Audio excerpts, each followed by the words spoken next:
Dorilson. Olá, pessoal. Olá, Alexandre. Boa tarde para todo mundo. Boa tarde, Alexandre. Quem não estava na palestra anterior, né? Eu sou Adorilson, sou professor no IFRN. Vamos continuar aqui na trilha PEP 404.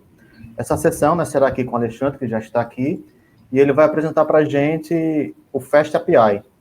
Mas antes, para quem não estava anteriormente e também não está nos vendo, apenas nos ouvindo, vou tentar me descrever. Eu sou homem, branco, de barba rala, não estou usando óculos e nem nenhum outro acessório no rosto ou na cabeça. Estou usando uma camisa cinza com mangas pretas. Na frente da camisa tem escrito Eat, Cold e Sleep e algumas gravuras.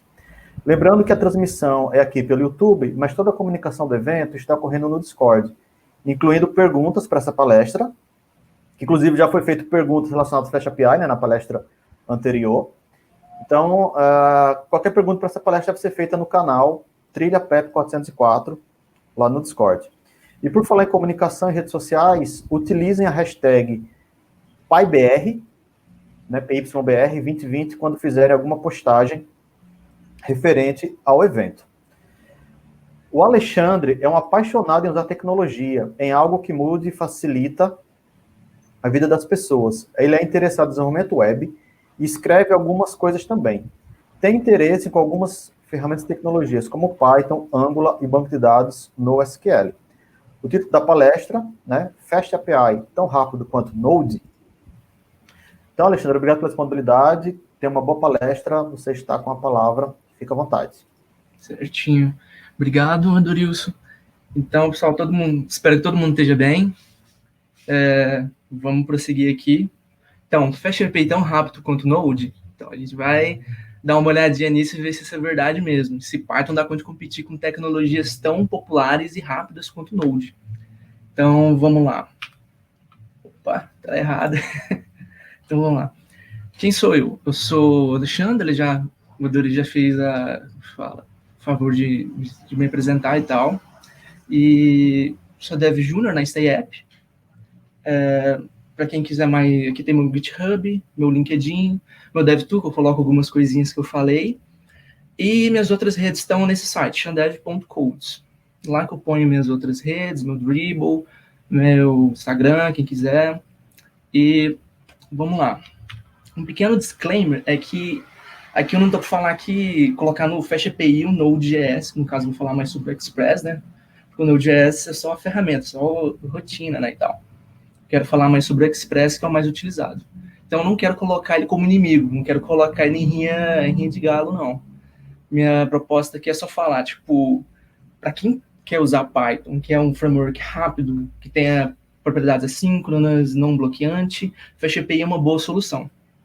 É basicamente isso. Apresentar, mostrar e ver em velocidade algumas coisas que ele pode fazer.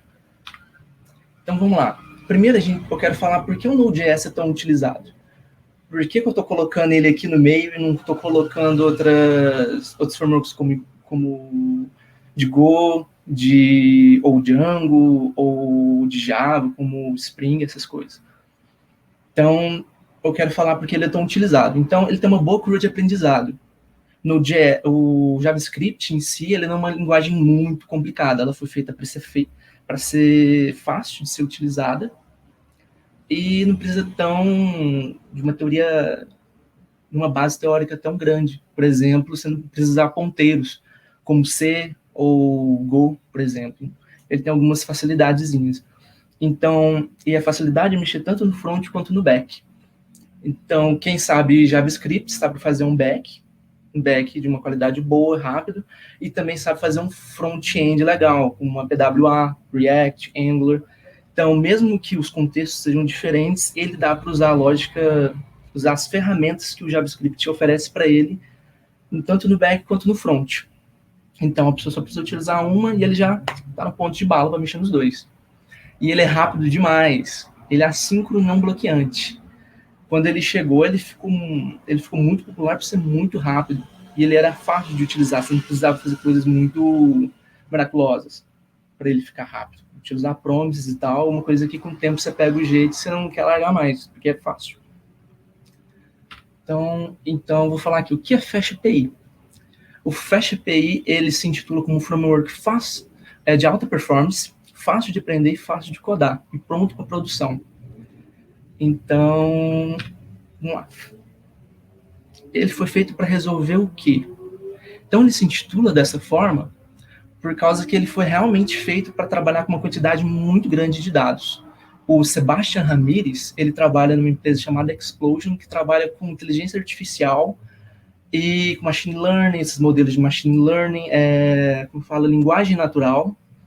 Então, vocês devem imaginar que a quantidade de dados que ele tem que mexer é bastante grande.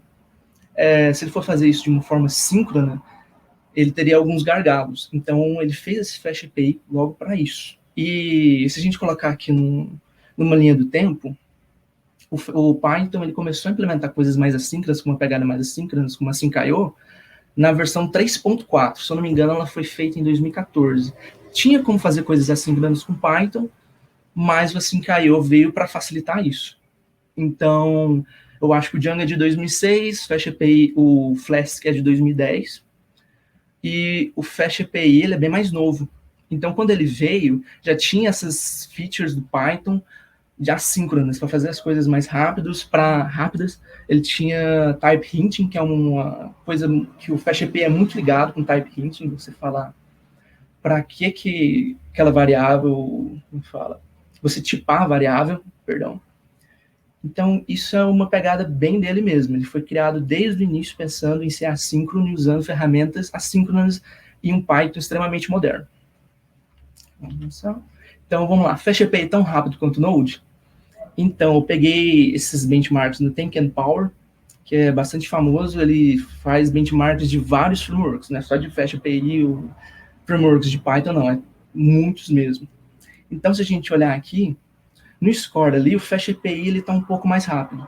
Mas eu não quero que vocês apeguem muito a isso. Isso aqui é um benchmark sintético e eu quero que vocês, tipo assim, apresentar ele como um benchmark ainda sintético. Por que eu falo isso? Por causa que as condições e a forma de ser implementada alteram muito a performance de uma aplicação. Vocês me entendem? Então, se eu pego o Express, ele tem coisas que ele é extremamente bom para fazer, eu coloco ele para fazer coisas que ele é extremamente ruim, ele vai se dar mal. E da mesma forma para o FastAPI, da mesma forma para o Flask e para o Django, que eu coloquei ele aqui também. Então, olhando aqui, eu tenho quantos JSONs ele consegue processar por segundo, o tempo que demorou fazer uma query, quantas queries ele conseguiu fazer em determinado tempo, mas os principais aqui é o fortunes e updates. O que é isso? É a quantidade de updates que ele conseguiu fazer numa faixa de tempo, e o fortunes é um apanhado de algoritmos de ordenação, de respostas no banco de dados, respostas do endpoint, que foram feitas. Então, ele que é o que tem o maior peso nesse benchmark. E aqui ele conseguiu 52 mil, e ele conseguiu, o Express conseguiu 44 mil. Então, nesse caso, ele foi um pouquinho maior. Tanto que se a gente for na média ponderada ali, eu acho que esse é o nome, me perdoa se eu estiver errando no meu inglês, ele foi um pouquinho mais rápido. Então, veio uma pergunta aqui, eu só vou completar o raciocínio e vou responder ela. Mas se tiver alguma pergunta, que é igual o carro da pamonha. Se vier uma pergunta, é só gritar que a gente responde na hora. Eu não vou esperar até o final, acho que não tem muita... Dependendo da pergunta, talvez eu responda no final, mas não tem muita importância não, pode perguntar. Então, se a gente for para o próximo aqui, que a gente está olhando no Fortune, ele coloca mais perto os dados. Então, aqui tem o FastAPI com o ORJSON, que ele faz vários testes usando framework de diversas formas, inclusive de bancos de dados diferentes, que alterna muito os resultados no final. Por isso que eu falei para vocês não se ater tanto assim, não que eu esteja desclassificando o benchmark. Se vocês verem aqui, o Flask e o Django ficaram bem para trás. Isso talvez dê um pouquinho de briga com a gente. Briguinha com o povo. Mas o FastAPI ele foi feito para ser assíncrono, então provavelmente a pessoa que fez, ela usou todas as features assíncronas. Teria como fazer um sistema rápido também, usando medidas assíncronas com Flask e Django. Não me pense mal de mim. Só que o FastAPI ele te facilita muito nisso, ele foi feito pensado nisso para resolver isso. quantidade de dados muito grande, com uma velocidade muito rápida. Por isso que ele foi feito. Então, vamos lá. Aqui, o Fast APIs é aquele no Fortune, esse aqui é no Fortune, que é o que tem mais, que é o mais pesado, o benchmark mais pesado. Ele conseguiu ficar com 51.981 e o Express usando MySQL conseguiu 44 mil. Então, ele ficou um pouquinho mais rápido. Então, aqui eu posso falar, Fast API é tão rápido quanto Express, quanto Node em si, porque Express é um dos frameworks mais rápidos de Node, baseado em Node, se não o mais rápido. Mas o Fast API conseguiu ser mais rápido nesse benchmark. Por causa que o Node, ele usa coisas assíncronas. Ele tem uma pegada assíncrona não bloqueante. Da mesma forma que o Fast API. O Python, a única vez que eu vou falar isso, ele tem o GIL. Não vou falar mais de GIL, só vou falar dessa vez. Aqui a GIL é segredo, que é single thread.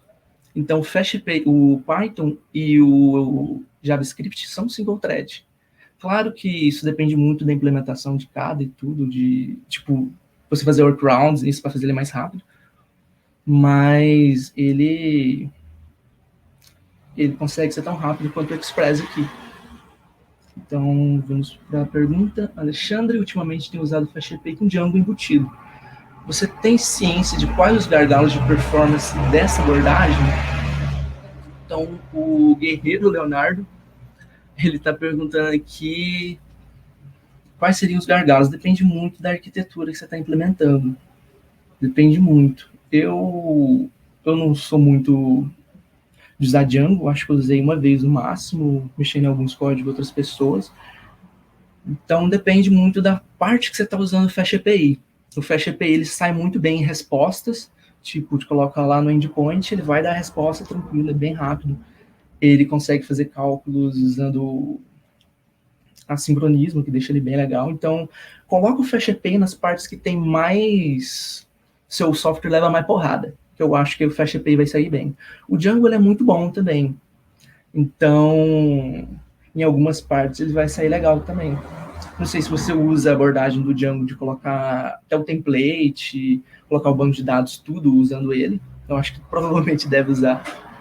Então, coloca o Fast API integrando e você vai ver como é que é a performance. Provavelmente, se você colocar o Fast API nas partes mais pesadas, a aplicação vai ficar bastante rápido, porque o Django, ele é rápido também. Ele é um framework bem bom. Em algumas coisas, ele não vai ter gargalo nenhum. Então, onde você vê um gargalo, você põe o Fast API e que deve te dar um bom resultado. Então, vamos para a próxima. Então, já que a gente colocou aqui que o Fast API ele é rápido, ele é tão rápido quanto o Express. Espero que não tenha ninguém me xingando, mas ele consegue ser tão rápido, sim. Na empresa usamos Flask. Qual a dificuldade e complexidade de migrar o back-end para o Fast API? Eu acho que seria até mais fácil de integrar, por causa que o Flask ele consegue ter uma... Como ele é um micro framework, a gente vai falar disso um pouco mais para frente, ele consegue dar uma arquitetura bem flexível. Então, dependendo de como você implementar ela, não sei se você usa serverless ou se você coloca numa máquina e deixa rodando lá, provavelmente você vai conseguir integrar bem ainda. Provavelmente. Falando um pouco mais aprofundado, você pode colocar, por exemplo, eu vou dar spoiler.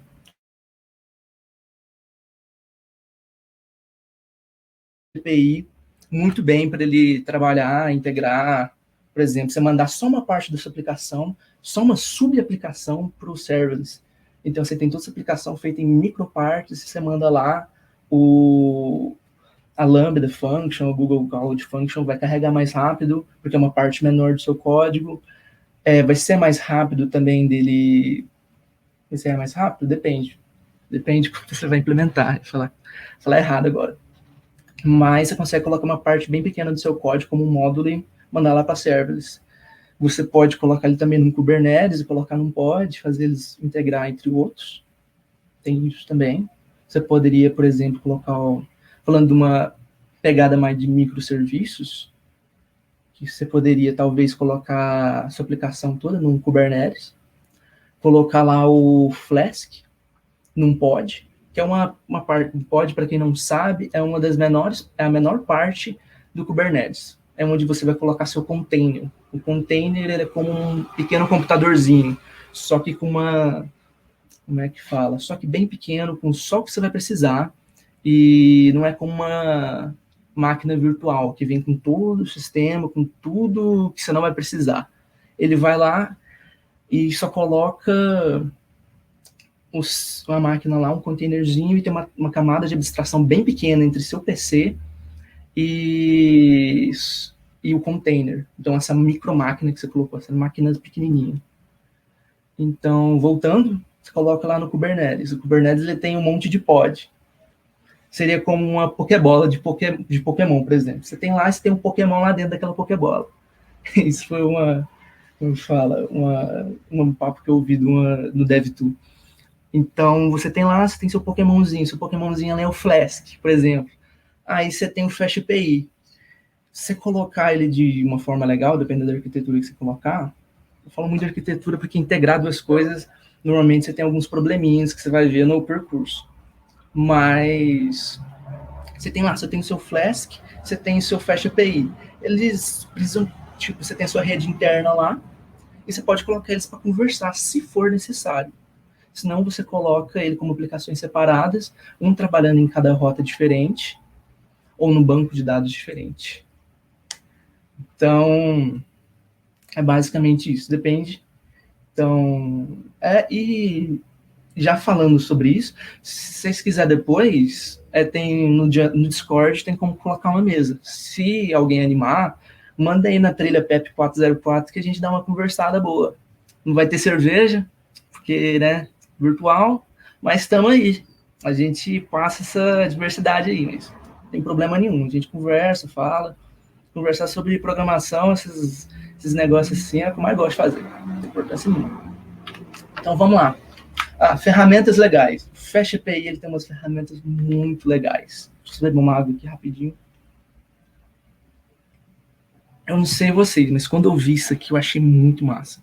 Ele tem o PyDent, que é uma lib que já vem com o FastAPI. Então, o que ela faz? Se vocês for ver aqui, ele tem a classe ChuckJoke. É que eu consumi uma API. E essa API, ela tem piadas do Chuck Norris. Então, eu coloquei o nome da classe ChuckJoke, por causa que ela carrega o ID da piada do Chuck Norris, a piada em si e a categoria. A categoria tem várias categorias. Meu Deus, tem muita piada do Chuck Norris. O povo nos Estados Unidos tem que começar a parar de fazer piada. Então, vamos lá. Aqui é uma docstring normalzinha, então vamos lá. PyDent, que ele trabalha usando os type hintings do Python. E ele consegue ser muito rápido. Ele não é tão poderoso quanto... eu ia pular um pouco. Então, voltando aqui. O PyDent, que ele é usado no FastAPI para você receber tipo, você tem um endpoint, você recebe um dado, ele já valida esse dado. Você está vendo essa classe aqui? Ela tem o ID, o iJoke e a categories. Se vir de alguma forma diferente, ele já fala, não quero não. O joke tem que ser string. O ID tem que ser um inteiro. E as categorias é um opcional, mas é uma lista de string. Se vir diferente, você está, né? Poxa, não está me ajudando. Então, o PyDent que faz isso. Ele não é tão poderoso quanto o Marshmallow. Eu li um pouco pelo que eu li, ele não é tão poderoso, ele tem como fazer muita coisa. Ele tem, por exemplo, você tem o seu endpoint, eu vou mostrar daqui a pouco, e você quer que a resposta seja só uma piada do Chuck Norris, uma choke joke. E ele faz essa validação para saída. Então, daquele endpoint, só sai de joke. Não sai mais nada. Ele tem como... basicamente isso. Tem como... tem uma coisa muito legal, que é tipo, você tem seu banco de dados, você usa snake case. Você tem uma palavra, você coloca o underline, o travessão, no caso, a escola aprende como travessão, escola péssima. Aí você coloca lá o travessão e você coloca o nome para outra palavra. Tranquilo. Aí você tem o camel case, que você usa dentro do seu código. Você coloca as palavras separadas, juntas no caso, e cada início de palavra você coloca ela como maiúscula. Uma coisa que eu vi bem legal do povo fazendo PyDent é ele transformando o dado. Então, como ele é meio que o meio de campo de receber e para o endpoint, ele pegava lá como o snake, no caso, Camel Snake Case do banco de dados e transformava para Camel Case. Então você não precisava, né, ficar trabalhando dessa forma, fazer um construtor que você recebia e transformava para a classe. Não, a classe já vinha bonitinha, você não precisava preocupar com nada. Você colocava como uma classe, você colocava um método lá, ou recebe e faz isso. Bom, ficava lindo. Então, primeiro é o PyDent, que falei, muito legal. Então, vamos lá, eventos. Uma coisa que eu achei bem massa também. Então, no FastAPI, você tem como abrir um app, você instanciou um app. Você pode colocar que quando ele iniciar, ele vai fazer uma ação, e quando ele desligar, ele vai fazer outra ação. Nesse caso, eu abri uma sessão, instanciei uma variável como global, mas não façam isso, e coloquei criei uma sessão da IO-HTTP. O que é o IO-HTTP? O IO-HTTP é o que eu usei para fazer requisições externas. No caso, eu estava na minha aplicação e quis fazer chamadas para API, para o site do Chuck Norris. Então, eu usei o IO-HTTP, porque ele é assíncrono, ele é bem mais rápido do que como é que fala? O requests. Tem o HTTPX, que inclusive é recomendado pelo pessoal, pela documentação do FastAPI. Ele não tem essa parte de sessão, ele é bem mais fácil de usar, mas eu precisava de um exemplo. Não me culpem. Deixa eu mudar uma vez, eu mudei já instalado. Aqui, ó. Para quem estava com dúvida, o Tavares, ele falou, já mudei uma vez, vai depender muito do que tiver instalado os seus flasks. O FastAPI não tem tantas libs. Isso foi um ponto muito bom. O Flask foi feito em 2010. O FastAPI, se eu não me engano, foi 2017, 2016. Me falou a memória agora. Mas ele não tem tanta. Então, por exemplo, você quer algo que seja integrado. Normalmente o Flask tem umas APIs que já integram direitinho, né? Tipo Flask JWT, Flask Marshmallow, Flask SQL Alchemy. Não tem isso. Você tem que pegar ele te ajuda. Ele tem uma documentação muito boa, esplêndida a documentação dele, mas você vai ter que baixar o SQL Alchemy e configurar ele. Ele não vai aderir tanto assim, igual uma aplicação normal. É que isso é um ponto negativo, mas é como se fosse um middleware. Você instala o middleware e pronto. Não acho que você vai ter muito problema com isso. É só uma facilidade, uma pequena facilidade a menos, no caso. A outra pergunta. Recomenda a primeira experiência web com Python usando FastAPI ou um Flask ou Django seria mais recomendado? Sim, são para estudo. Essa é uma boa pergunta. Cara, o FastAPI, ele tem toda essa bagagem de assincronismo que, tipo, dá uma dificultada. Mas ele é uma camada a mais, né? Mas só que você não precisa usar ela. Então, eu recomendaria, sim. A documentação dele eu gosto pra caramba, eu acho ela mais simples do que a do Flask. A do Django eu vou ficar devendo um pouco, mas o Django eu acho que ele é um pouquinho mais difícil. Mais difícil eu falo em questão de você ter um conhecimento, por exemplo, de conhecer todo ele, sabe? O Django ele é bem grande, ele tem muita ferramenta, mas ele foi feito para fazer, ele é baseado em TV, né? Então, ele tem toda aquela arquitetura prontinha ali, você já tem que... Ele já vem com o RM integrado, então você aprende o RM, você aprende o Django Template para você servir as páginas, e ele já vai te dar uma quebrada de galho. Agora, o FastAPI, para você fazer um endpoint, é sensacional. Vou mostrar aqui para vocês, é muito simples. Então, eu indicaria sim, inclusive como estudo, eu indicaria talvez até ele mais, por causa que você pegaria uma abordagem mais moderna. No Flask também tá, não me julguem, no Django também tem como, mas ele te dá um suporte mais... Como que fala? Ele foi feito, pensado nisso, ele foi moldado fazendo isso, toda a documentação dele vai te ajudar a se fazer aplicações com type hinting, que é tipo, se você tipar as aplicações, quem é viciado em tipos deve adorar, o FastAPI vai adorar. E ele tem assincronismo, então o assincronismo ele tá vindo para ficar no Python, não tem como, então se quiser aprender, o FastAPI é uma boa pra caramba. Então, aqui o Flávio falou, eu acho o Django mais fácil por ter tudo pronto, já o Flask tem que implementar tudo na mão. Mas quando eu estudei o Flask, eu aprendi muito mais do que usando o Django, isso é uma verdade. Quando você tem que implementar mais coisas, você acaba aprendendo mais. O famoso, para quem está se afogando, jacaré é toco. No Django, você não tem que implementar, como é que fala, setar um banco de dados, por exemplo. No Flask, mesmo você tendo Flask Alchemy, você tem que dar uma setadinha e tal, mas um pouco mais de, como é que fala, de carinho, um pouco mais de trabalhinho do que o Django. Isso talvez seja um ponto na sua escolha. Mas eu indico Fast API. Tô engesado? Tô um pouco. Tô dando um live de Fast API. Não tenho culpa. Mas vamos lá. Aqui que eu quero apresentar para vocês. O requer request async.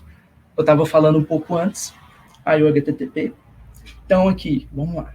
Com calma. Eu fui lá, importei o async.io. Peguei o IO HTTP. E o que acontece? Eu inicializei uma função assíncrona e falei, ele vai receber um inteiro chamado ID. E ele vai mandar um chuck joke. Ele vai retornar uma piada só, tá?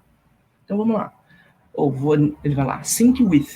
Esse with, ele vai pegar a sessão, ele vai dar o get nessa URL, no caso eu estou usando uma fstring, coloco o ID lá. No caso eu coloco, para quem não está tão familiar, eu coloco só uma fstring, eu posso colocar um colchete, coloco a variável lá, e ele arruma ela. Então a variável eu vou colocar ali no ID, vira na string, e ele trabalha com isso. Então vamos lá, como resposta. Então vai lá, eu dou um await, por causa que eu fiz a chamada lá como é que fala? No site, então eu tô lá pescando. Enquanto eu tô puxando, então o await, tipo assim, enquanto eu tô puxando, ele tá esperando. Então vai lá, você vai pegar a resposta, vai dar um JSON, eu tô esperando aqui, brother. Então ele vai lá, o joke, quando ele terminar de pegar, ele vai lá, se o joke, ele foi bem sucedido, se ele não foi bem sucedido, poxa, retorna uma array vazio, não dá conta de nada. Senão ele retorna o joke e ele retorna o value, que é as piadas. E ele pronto. Então, tem alguém aqui, o PR Rangeiro falou que é serverless, a aplicação lá que ele estava falando. Então, conversa com a gente, trabalho também com serverless, adoro serverless, só que eu trabalho na Google, com a Google Cloud Functions, né? Então, vamos lá. O Gabriel Fonseca perguntou, no Fast API você é meio que obrigado a usar type hint? Confesso que raramente uso nos meus projetos. Cara, não precisa, mas é um vício que da primeira que você começa a usar, quem começa a usar já sabe, senão o TypeScript não seria tão popular. Só isso que eu falo. O JavaScript é bom, mas só que com TypeScript ele fica uma delicinha, fica gostosinho no azeite. Então, posso estar um pouco enviesado de novo, mas eu gosto muito de type hint, não precisa de hora nenhuma você usar type hint. Mas deixa o código mais legível, mais expressivo, e é isso. Ali, ó, get chuck jokes. É uma função assíncrona que eu recebo um inteiro, que é o ID da minha piada, que eu vou retornar, um chuck joke. Se eu não tivesse, seria só um chuck joke, devia ter colocado outro nome dessa classe. Poderia ser uma string, por exemplo. O cara pode colocar uma string. Não tem nada falando ali que não pode, inclusive eu coloco numa string, talvez funcionasse. Talvez não, funciona. Mas só que não teria validação de um inteiro, né? Por exemplo, se o cara colocasse 2 cifrão 0, eu não conseguiria validar. Porque ele já valida na hora. Ele já daria uma exceção. Mas não precisa. Type hint, ainda mais para quem está começando, não é uma coisa tão natural. Então, vai na boa. Se precisar usar type hint, se achar que é necessário, que fica legal, usa. Se não precisar, não usa. Eu queria saber sobre Fast API para microserviços. Pelo que vi, tem uma galera usando para isso também. Fast API, eu vou mostrar, acho que eu vou terminar esse negócio aqui, eu vou falar uma coisa bem legal que ele tem, aí eu já pego com sua pergunta, tá, Flávio? Então, vamos lá. Rotas. O rotas aqui é basicamente a mesma coisa do que Flask ou SharePy, qualquer outro negócio. Ele vai lá, tem um decorator. Decorator é muito massa, no Express e Shore Express. Express não tem decorator. Só se você usar TypeScript. Aí eu já me contradizi. Vamos lá.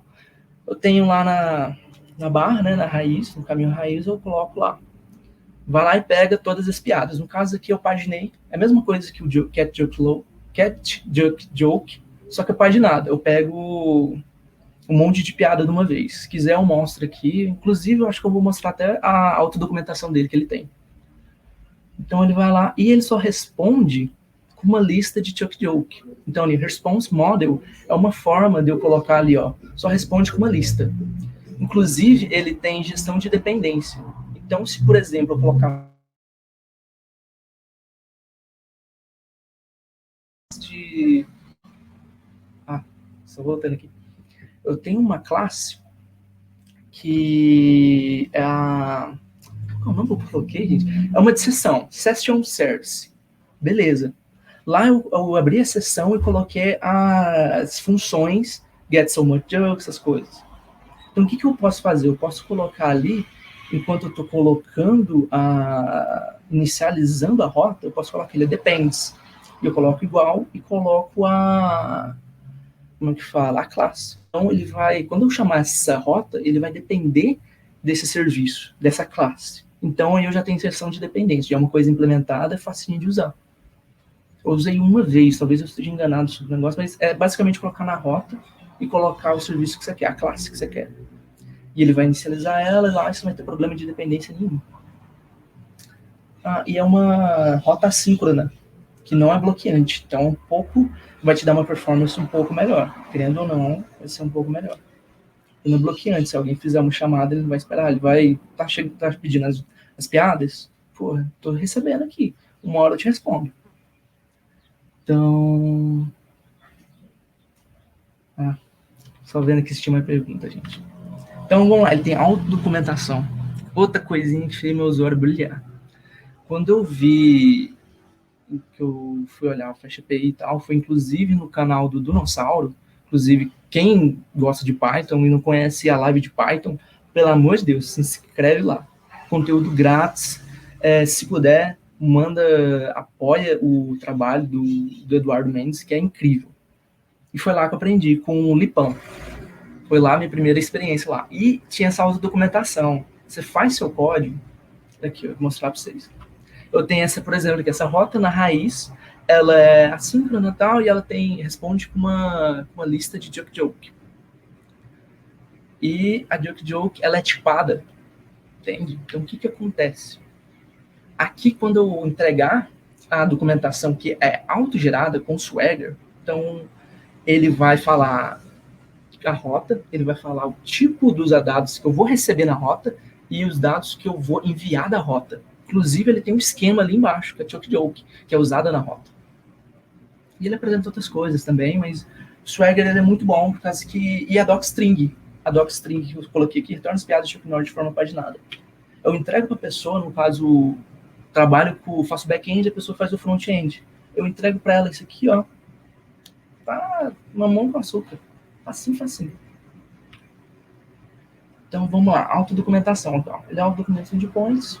Foi o que eu acabei de falar. Ele tem o Swagger e ele tem o Redoc. Eu gosto mais do Swagger, até porque ele tem como fazer as requisições, como vocês estão vendo aqui, da página. Mas o Redoc também ele é muito bom, porque ele é bonito e ele é, tipo, prático. Você vai lá, fecha a API, tem a rota. Ali, ó, que eu estava falando para vocês, tanto que é lindo. Ele é lindo ali, ó. Array de ID, de joke, de categories. Se colocar outra coisa, tá errado. Ele não vai aceitar. Ele tem orgulho. Que é isso. Eu vou mostrar, se vocês interessarem, eu mostro aqui a documentação para vocês. Eu tenho mais uns 10 minutos, então vou ter que dar uma corridinha. Tá? Mas é basicamente isso. Outros features, ele trabalha com WebSocket. Então, uma coisa que eu não podia deixar de faltar de falar é o seguinte. Ele não trabalha, quero só o caminhão passar. Verdade, cidade pequena. Tenho sorte até agora não ter passado um carro da prefeitura, alguém pedindo voto, nem nada. Vamos lá, WebSocket. Porque ele é muito bom de trabalhar com FlashAPI, ele é tão utilizado. O WebSocket, ele mantém uma conexão entre a pessoa que está usando, tipo assim, eu abri um site e eu tenho um back-end. Ele faz uma conexão que não fecha em momento algum. Então, isso é muito utilizado em mensagem. Sabe quando você entra no site tipo Casas Bahia, tem um chatbot lá, que é o WebSocket. Você mandou a mensagem, ele recebe, manda para o seu celular, manda para o back-end já, ele nunca fecha. Inclusive, dando uma dica, se vocês for trabalhar com WebSocket e for mexer com Nginx, tomem cuidado, por causa que, dependendo da forma que você implementar, o Nginx, principalmente, isso foi um problema que eu vi com pessoas trabalhando com microservices, talvez não aconteça, ele não fecha as conexões. pela forma que o Nginx trabalha. Então, tome bastante cuidado quando for expor o serviço. Talvez não aconteça com FastAPI, mas tomem cuidado se for trabalhar com microservice, WebSocket, com Kubernetes. Então, vamos lá. Por que o WebSocket é tão bom trabalhar com FastAPI? Ao contrário da maioria dos frameworks, ele vem com ASGI. Ele não vem com WSGI, que, para quem não sabe, é o servidor. Ele é um server, né, que ele fornece uma camada de... ele é uma interface de conexão externa do seu aplicação com a rede externa. Então, basicamente, você tem o seu serviço, você tem o seu aplicativo, você roda ele com WSGI. Aí você abre lá no localhost, ele está lá. Ele é basicamente isso, você está servindo o seu dado com WSGI. Qual que é a diferença? O ASGI, ele é assíncrono. Então, ele fornece um suporte muito melhor. Por causa que você pode ter várias, conexões que nunca fecham assincronamente e que, se caso alguém mandar uma mensagem, que ele vai se importar. Por causa que a conexão está ali, mas ele não está nem ligando, por causa que não é bloqueante. Olha que beleza. Beleza. Então, vamos lá. Injeção de dependência, já falei. GraphQL. Eu tenho uma aplicação do GraphQL. Se quiser, eu mando. É muito bom. Eu gostei de usar. Mas eu usei só de teste mesmo. Entende? Então, no meu caso, era melhor ter usado uma REST API. Uma RESTful normal, uma API normalzinha, do que a GraphQL. Mas você viu muito bom. E aqui tá a pergunta que... Deixa eu só olhar aqui. Acho que foi o... cara, eu não vou lembrar. Não tô achando aqui. Mas alguém perguntou com serverless ou microservices se o FastAPI era legal. Ele tem subaplicações. Então, o que é legal dessas subaplicações? Eu não sei se é alguém aqui que conhece Elixir, mas ele tem algo parecido com isso também. Mas só que lá é chamado de aplicações guarda-chuva. Então, você pode ter uma aplicação que tem vários bloquinhos lá, essas chamadas de subaplicações. Vocês viram quando eu vim aqui? Aí tava, quando eu fui colocar app ali, ó. Eu posso fazer vários FastAPI, por exemplo, e colocar ele como se fosse uma instância diferente. Então, vou lá, mando no serverless, e qual que é a mágica disso? Eu mando lá no serverless, eu falo, então, não pega a aplicação toda, pega essa subaplicação. No caso, tem como isolar e fica legal pra caramba. Se, por exemplo, você tiver no Kubernetes, você pode colocar essas aplicações separadas, como se fossem máquinas separadas, que, como é que fala? Teoricamente, meio que são, né? Kubernetes não pode, ele é separado. Então, cada aplicação é uma subaplicação. Não estou falando que a forma que é massa de aplicar, mas em serverless fica muito bom. Por causa que, quando você for chamar, você tem um cold start, né? Você está chamando... Vou só responder aqui. É que o tempo está acabando, eles estão me avisando aí. Tem mais 6 minutos, não é? 5 minutos. Então, eu vou dar uma aceleradinha aqui. Então, subaplicações é massa por causa disso. Você pode colocar várias aplicações lá no serverless. É uma aplicação menor, então vai demorar menos tempo para carregar. É uma aplicação menor, então vai ter menos bugs, porque vai ter menos código. Isso é uma cascata. Vai melhorando. E Basic Auth. Basic Auth, para quem não conhece, é basicamente você colocar aqui. Eu vou entrar nessa rota e, em vez de ter um OAuth, um JWT, eu só falo assim, essa senha, esse usuário aqui, que são as certas. Se não for, problema seu. Então, isso é muito bom para documentação. Então, você vai lá, você tem sua documentação que já é exposta. Então, você coloca lá na rota e tem isso. Então, você tem lá, se for rodar localhost, eu vou mostrar, acho que é mais fácil, mas eu não tenho o Basic Auth, mas eu vou mostrar como é que a documentação fica. Acho que mais legal, deixa eu voltar, a gente deu uma travadinha. Analisar as diferenças, eu acho que eu vou ficar uns 2 minutinhos nessa. Django, como a gente já falou, é meio que o canhão do Python. Ele já vem com uma arquitetura meio que mais pronta, ele já vem com sua RM, ele já vem com as coisas mais prontas e você já dá soco na cara de curioso. Então é isso, ele já vem com meio que as coisas que normalmente as aplicações precisam, que é baseado em CRUD. Então isso é muito bom, mas só que deixa a arquitetura um pouco enrijecida. Por exemplo, alguém viu aqui e falou que o Django no microservice é meio complicado, acho que, não sei. posso ter entendido errado. Mas seria um pouco difícil modelarizar, porque você não tem todo o controle da arquitetura ali. Agora, pulando para Flask, o Flask já seria uma boa, por causa que já é um microframework, ele é pequenininho, ele já é bom para serverless, muita gente usa em serverless. Inclusive, tem aquela manha de, tipo, você colocar numa linha só o Flask, você inicializar o Flask, já colocar a função, fica lindo no Amazon. Então, tá. O Flask, ele é muito bom para isso, porque você pode criar a arquitetura do jeito que você quiser. Ele já vem com algumas coisinhas meio, tipo assim, para te ajudar, implementada, né? Alguns padrões de arquitetura, como Factor, como Blueprint. Muita gente usa o Blueprint só para rotas, que fica muito bom. E o Express. É esse aqui que é o brabo. Porque o Express é outra linguagem. É JavaScript. Então, as vantagens dele seriam mais de usar Python e de usar JavaScript uma do lado do outro. Então, seriam coisas meio que... As vantagens que você tem de usar FastAPI vem junto com as de usar Python. E o Python, ele é bom, por causa que você já vê um pouco de gosto, mas só que, por exemplo, não de gosto só. Muitas pessoas usam Python para machine learning. Isso é um ponto que eu tenho que focar muito, por causa que machine learning, inteligência artificial, trabalha com uma quantidade de dados muito grande. Imagina, você tem seu pandas ali, você tem uma tabela de dados muito grande, e você quer expor ela. Você não vai querer mudar para um Express, para outra linguagem, para um Go que é rápido também. Não, você já tem um FastAPI que, para essa quantidade de dados, é muito boa. Se você for usar um Flask com Django, você vai ter mais um trabalhinho. Entende? Talvez não seja tão rápido. Provavelmente não vai ser, tá, gente? Não é pedreiro. Então, o FastAPI tá lá, você já tem sua base de dados gigante, de dados que você pegou, dados do modelo de banco de machine learning lá. E você quer mandar eles via API, via endpoint. E o FastAPI, se não quiser alterar, a linguagem vai ser talvez até melhor, por causa das features que ele tem. Deixa eu só ver se tem mais uma pergunta. Coisa de Blueprint no FastAPI? FastAPI, Blueprint... Cara, acho que não. O mais próximo seria subaplicações. Teria como implementar alguma coisa parecida, talvez até tenha. Deixa eu pensar. Mas não. Infelizmente não tem, por causa que o Flask é meio que o Blueprint é meio que um plugin, né? A subaplicação também seria meio como um plugin. Então, eu acho que se for para subaplicação, é uma boa. Uma coisa de Blueprint... Estou fazendo pergunta, só tem 2 minutos, gente. Só não esquece que foi lá no Keynote da demolição de documentação autogerada, só pontinho do iceberg. Aqui, ó, o Reni falou uma coisa muito importante. Só não esquece que foi falado no Keynote da demolição ontem. Documentação autogerada é só pontinha do iceberg de uma documentação de verdade.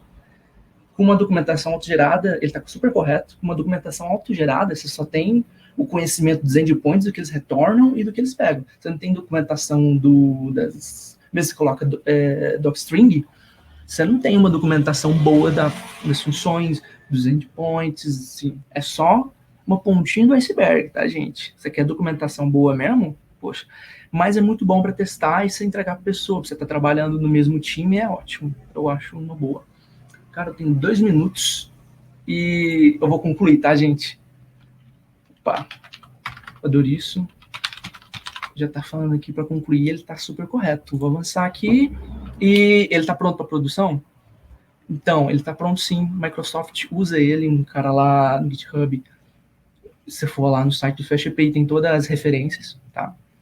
Então, Microsoft está usando em serviços de ML, de Machine Learning. A Uber está usando em serviços de predição. O Hug é uma ferramenta de criar endpoints, de criar APIs muito rápida, e ela usa, como é que fala?